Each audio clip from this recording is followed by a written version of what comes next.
स्वागत है बच्चों एक बार फिर हमारे YouTube चैनल मैथ गुरुकुल पर। और जिन्होंने हमारी पुरानी वीडियो नहीं देखी है वो देख लें और हमारे चैनल को सब्सक्राइब करें और लाइक करें। चलिए हमारे दो क्वेश्चन रह गए थे इस एक्सरसाइज की ओर। एक्सरसाइज है 1.2 10th क्लास की वास्तविक संख्याएं। इसका क्वेश्चन 5 है। यहाँ से स्टार्ट करते हैं। ठीक है, तो इसमें क्या है क्वेश्चन में, जांच कीजिए कि क्या किसी प्राकृतिक संख्या n के लिए संख्या 6 की पावर n अंक 0 पर समाप्त हो सकती है। अंक 0 पर समाप्त होने का मतलब समझ रहे हैं, जैसे कि 2 है, इसके आगे 6 है, 4 है, ये किस पे समाप्त हो रही है, 4 पे। अगर यहाँ पे 2 है तो इसका मतलब 2 पे समाप्त हो रही है, 3 है तो 3 पर समाप्त हो रही है। ठीक है, लेकिन इन्होंने कहा 0 पर समाप्त होती है। क्या ऐसी कोई संख्या आ रही है जो 6 की पावर n को जब हम खोलते जाएं तो वो 0 पर समाप्त हो। 0 पर समाप्त होने का मतलब लास्ट अंक क्या होना चाहिए, 0। तो जैसे अगर 6 की पावर हम 1 रखें n की जगह तो इसका मतलब हो गया 6। अगर 6 की पावर 2 रखते हैं तो 6 गुणा 6 क्या आ गया आंसर, 36। देखिए यहाँ पर भी 0 नहीं आया, यहाँ पर भी 0 नहीं आया। 6 की पावर 3 ले लेंगे तो 6 इंटू 6 इंटू 6 ये आ जाएगा 216। ये भी आपका देखिए 0 पर समाप्त नहीं हो रहा है, लेकिन अभी ये 3 ही रखे हमने n के मान। तो ये कह रहे हैं कि n कुछ भी हो सकता है, आपका 1 से लेके प्राकृतिक संख्या 1 से लेके अनंत तक चलती जाएंगी। तो क्या कहीं पर भी कोई भी एक अंक ऐसा आ जाएगा जिसमें लास्ट में 0 है या नहीं हो सकता। तो इसकी जांच के लिए आपको सबसे पहले ये समझ आना चाहिए कि 0 पे अंक समाप्त होने का मतलब लास्ट अंक 0 होना चाहिए। अभी तक हमारा कहीं पे 0 नहीं आया है। अब हम देखते हैं कि 6 की पावर n दिया हुआ है हमें। ठीक है, तो 6 की पावर 6 को ब्रैकेट में कर ले, पावर क्या हो गया n। अब 6 के गुणनखंड क्या कर सकते हैं आप, अभाज्य 2 और 3, 2 3 6। पावर आपकी बाहर लगी हुई है तो 6 के हमने अंदर टुकड़े कर लिए, 2 गुणा 3 और उसकी पावर क्या हो गया n। अब जब पावर बाहर लगी होती है तो वो दोनों के लिए काम करेगी। तो ये हो गया 2 की पावर n गुणा 3 की पावर n। ठीक है, यहां तक आपको समझ में आ गया। अब अगर किसी संख्या के आगे 0 लगा हुआ है तो इट मीन्स उसमें 10 की गुणा है। जैसे 30 का मतलब 3 गुणा 10,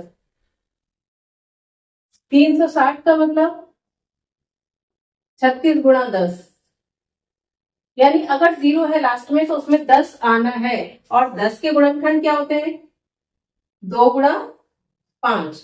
यानी अगर किसी संख्या में 2 गुणा 5 अभाज्य गुणनखंड दोनों आ जाते हैं तो उसमें 10 भी आएगा और 10 आएगा तो लास्ट टाइम 0 भी आएगा। ठीक है, अब इसमें देखिए इसके क्या क्या टुकड़े हुए। एक तो हुआ 2 की पावर n, तो 2 की पावर कुछ भी हो सकती है, 2 की पावर 1 2 3 4 कुछ भी। और 3 की पावर भी, लेकिन इसमें 5 कहीं नहीं आया है। तो जब भी 2 और 3 की गुणा होगी तो 6 का ही अंक बनेगा, यानी 10 तो नहीं बन पाएगा क्योंकि 2 और 5 कहीं आ ही नहीं रहे हैं। इसलिए इसको क्या क्या लिख सकते हैं कि 6 की पावर n अंक 0 पर समाप्त नहीं होगी। ये आपका क्लियर हो गया। अगर यहाँ कहीं 5 आ जाता है, एक बार भी 5 आ जाता तो कम से कम एक 0 जरूर हो जाता। आंसर समझ में आ गया, एक बार फिर से बता देते हैं। 0 पर समाप्त होने का मतलब लास्ट अंक 0 होना चाहिए। किसी भी संख्या के लास्ट अंक क्या होना चाहिए, 0 होना चाहिए, तभी वो संख्या कहलाती है कि 0 पर समाप्त है। ठीक है, अब हम 6 की पावर 1 लेके चलते हैं तो इसका मतलब 6 है। 2 लेते हैं तो 6 की 36 हो गया। 3 लेते हैं तो 6 गुणा करके हो गया। लेकिन आगे भी हमारी हो सकती है, तो कहीं भी अगर 0 आना है तो उसके लिए 10 होना जरूरी है। ठीक है, जैसे 30 में क्या आना था, 3 गुणा 10। 30 बनाने के लिए यानी एक 0 होने के लिए कम से कम एक 10 जरूर आना चाहिए, और एक 10 आने के लिए 2 गुणा 5 जरूर होना चाहिए। अब जब हम इसके टुकड़े करते हैं तो 6 की पावर n, 6 को हमने टुकड़े कर दिए 2 गुणा 3, दोनों अभाज्य, इससे ज्यादा टुकड़े नहीं हो सकते। जब हम अलग अलग करेंगे तो 2 की पावर n इंटू 3 की पावर n, और कम से कम एक 5 भी और आ जाता तब इसमें कहीं ना कहीं 0 जरूर आता है। लेकिन यहाँ पर कहीं भी 5 का अंक आया ही नहीं है, इसलिए कभी भी इसमें अंक लास्ट जो अंक होगा वो 10 नहीं बनेगा। 10 नहीं बनेगा तो अंक लास्ट पे 0 भी नहीं आएगा। समझ में आ गया बच्चों। नेक्स्ट क्वेश्चन ले, चलिए क्वेश्चन है 6। इसमें क्या कहा गया है, व्याख्या कीजिए कि 7 गुणा 11 गुणा 13, और देखिए बीच में क्या है प्लस 13, और 7 गुना 6 गुना 5 गुना 4 गुना 3 गुना 2 गुना 1 और इसमें भी प्लस है 5। ये दो अलग अलग क्वेश्चन है आपके और ये सिद्ध करना है या व्याख्या करनी है कि ये और ये जो पूरी संख्या आएगी ये भाज्य संख्याएं हैं। यहाँ पर देखिए सारी आपको अभाज्य दिख रही है, कोई भी भाज्य संख्या नहीं है, तब भी कह रहे हैं कि ये भाज्य है। बस आपको बताना है कि ये क्यों भाज्य है।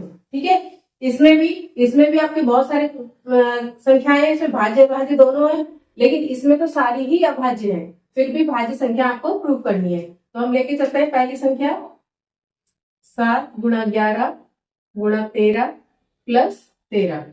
ठीक है, देखिए एक संख्या तो ये आएगी गुणा करके और एक इसमें प्लस होनी है 13, ये अलग है।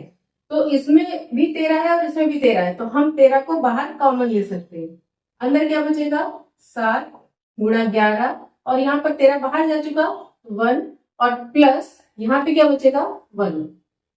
ठीक है, अब यहाँ पर आंसर कुछ भी आए कैसे भी आएगा, यानी कि 13 है और यहाँ पे क्या हो गया 11 7 77 और 1 से गुणा होगा 77 और प्लस 1 आपका पहले से इसमें लगा हुआ है। ठीक है, तो ये देखिए दो संख्याएं बन गई कि नहीं, 77 और 1 क्या हो गया 78। ये जो हमारा आंसर यहाँ से शुरू किया था, हमने क्या किया, इन दोनों संख्याओं में हमने देखा कि 13 कॉमन है, 13 बाहर ले लिया, तो यहाँ 7 बचा, यहाँ 11 बचा और यहाँ 13 बाहर जा चुका है तो 1 बचा। प्लस का निशान था तो प्लस वैसे लगा दिया और 13 बाहर जा चुका, यहाँ भी 1 बचा। अब 13 बाहर है, अंदर क्या हुआ 11 7 और 1 की गुणा की 77 और प्लस का 1 ऐसे उतर लिया। इनका टोटल कितना आ गया अंदर की संख्याओं का 78। तो ये बताइए ये दो संख्याओं का गुणनफल है, ये पूरी संख्या का मतलब दो संख्याओं का गुणनफल। और अभाज्य संख्या कैसी होती है, जो सिर्फ अपने से ही कटे और किसी से भी ना कटे एक के अलावा, जैसे 2 3 5 11 13। तो अगर ये किसी से नहीं कट रही है इसका मतलब ये सिर्फ इसके गुणनखंड अगर हम करेंगे तो 13 गुणा 1, इसके गुणन करेंगे तो 11 गुणा 1, अगर 23 है तो 23 गुणन किया तो 23 गुणा 1, यानी कि सिर्फ अपने से कटेंगी या फिर 1 से। इसमें क्या है कि 13 के अलावा ये एक और भी चीज आ गई, यानी दो चीजों का गुणनखंड, यानी ये दोनों से जब इनकी मल्टीप्लाई करके रखेंगे आंसर तो वो 13 से भी कटेगा और 78 से भी कटेगा, इसलिए पूरी संख्या क्या हो गई भाज्य संख्याएं हैं। यहाँ पे लिखोगे कि क्योंकि ये पूरी संख्या बराबर दो गुणनफल के बराबर है 13 और 78 के, इसलिए एक ऐसी संख्या हो गई भाज्य संख्या हो गई। ठीक है बच्चों, रीजन लिख लेंगे, क्योंकि ये दो संख्याओं का गुणनफल है अतः ये भाज्य संख्या है। अब नेक्स्ट लेके चलते हैं ये वाला,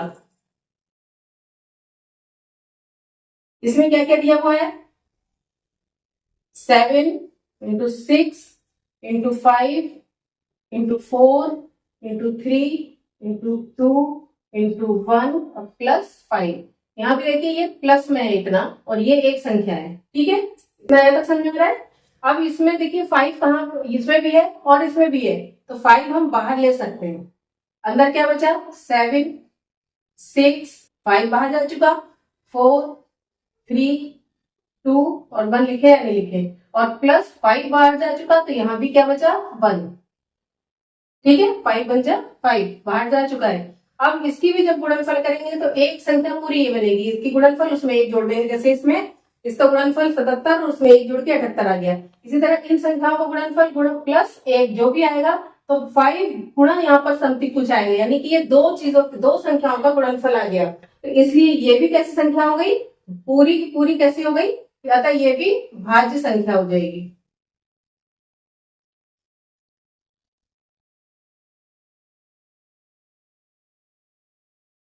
रीजन भी लिख सकते हैं कि अभाज्य संख्याएं कौन सी होती हैं, जो सिर्फ अपने से कटे और एक से कटे, और यहाँ पर जब हम गुणा करेंगे तो वो 5 से भी कटेगी और जो यहाँ पर आएगा उससे भी कटेगी। इसी तरीके से ये जो पूरी संख्या आएगी, पूरे इसका जो मान निकल के आया वो 13 से भी कटेगी और 78 से भी कटेगी। तो यानी कम से कम 2 फैक्टर तो इसके हो ही गए, जबकि एक ही फैक्टर अभाज्य संख्या में होना चाहिए, पर 2 अपनी संख्या या फिर वर्ग। ठीक है, इसलिए दोनों आंसर क्या हो गया, ये दोनों संख्याएं कैसी हो गई भाज्य संख्या। ठीक है बच्चों, समझ में आ गए दोनों क्वेश्चन। आप फिर से अपना रिवीजन करिएगा, अच्छे से समझिएगा और हमारी वीडियो को लाइक करें और चैनल को सब्सक्राइब जरूर करें। Thank you.